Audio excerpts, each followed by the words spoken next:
Hey everyone, welcome back.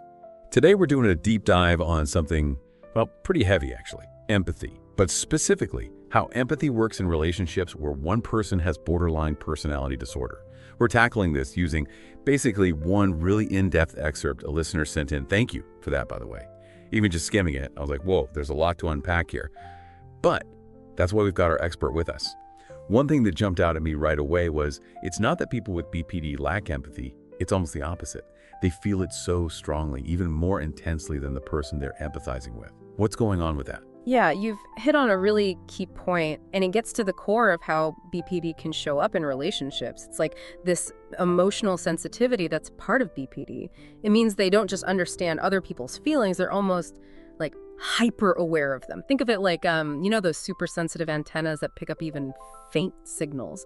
It's like that for empathy in these cases. So not just caring more, but actually experiencing those emotions on a deeper level themselves. Exactly. And there are a couple things feeding into that. One is the boundaries between their own emotions and other people's emotions. It can get blurry, like it's harder to separate this is mine versus this is theirs.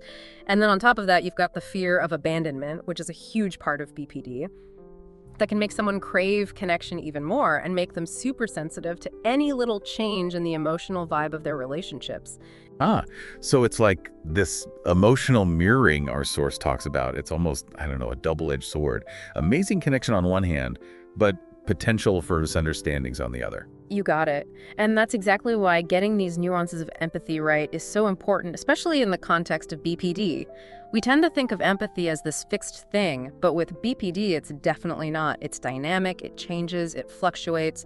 And to make these relationships work, understanding those shifts is key. Okay, see, now that word fluctuates, that's what has me curious, because as lovely as this deep empathy sounds, our source also kind of hints that it's not always like switched on. Yeah. And like our source uses this phrase talking about someone with BPD, their own emotional distress becoming a barrier. So it's not that the empathy disappears. It's more like their own feelings kind of drown everything else out.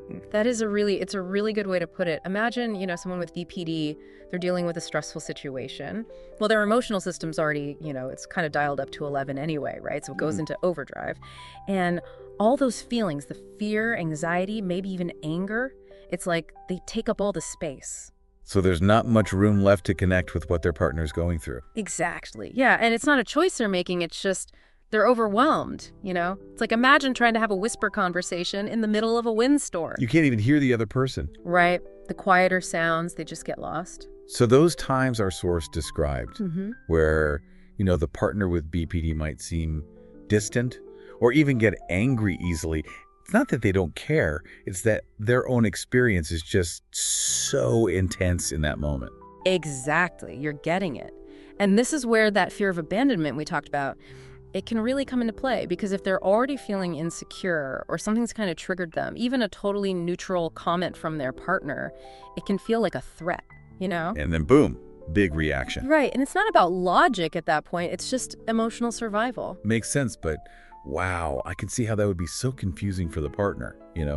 1 minute you're totally connected, the next it's like you're navigating a minefield. Oh, absolutely. And that's honestly one of the toughest parts of these relationships. For the partner, it can feel like walking on eggshells all the time. Like you never know what might set things off. But this is where understanding, like really getting the mechanics of BPD, it can be huge. Okay, so knowledge is power in this case. Tell me more. For sure, because instead of taking it personally, which is so easy to do, right? If you can remember, okay, this is a symptom, this isn't about me, that's when compassion can come in. That's when you can start to communicate in a way that actually helps. So how do we do that? Like if someone's in that super overwhelmed state, how can their partner even begin to approach the situation? It's like, I don't know, you almost need like a special playbook or something. I hear you. It's one thing to get it intellectually, but yeah, in the moment, whole different story. And this is where, that communication stuff we always talk about, it's not just about talking more, it's about being specific, like learning to say what you're feeling, what you need,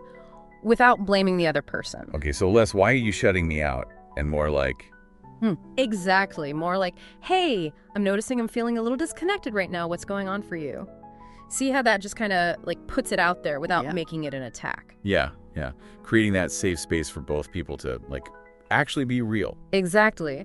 And then on the flip side, for the partner, Validation is huge. Not trying to fix it or talking about other feelings, but just acknowledging, okay, what you're going through, even if I don't totally get it, I believe it's real. Like sometimes just, that sounds really intense, I'm here to listen when you're ready, can make a world of difference. Meeting them where they're at emotionally, not where we wish they were. 100%. Because that intensity, yeah, it's a lot, but it's real for them.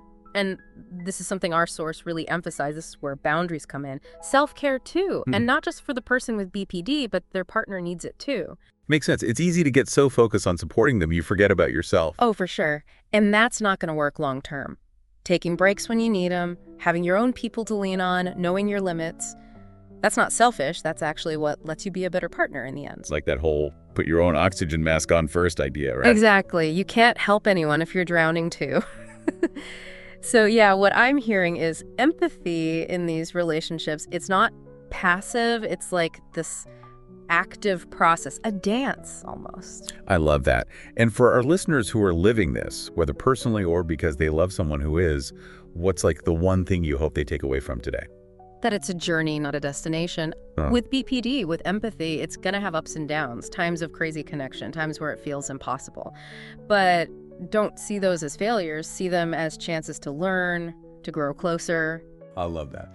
It's about embracing the messiness, knowing that even when it's tough, empathy, even if it looks different sometimes, it's still there, still connecting you. So to everyone listening, we'll leave you with this. Our source talked about empathy feeling out of reach sometimes. When have you felt that in your own life, in your relationships? Think about it. Until next time, keep those conversations going, keep learning, keep diving deep.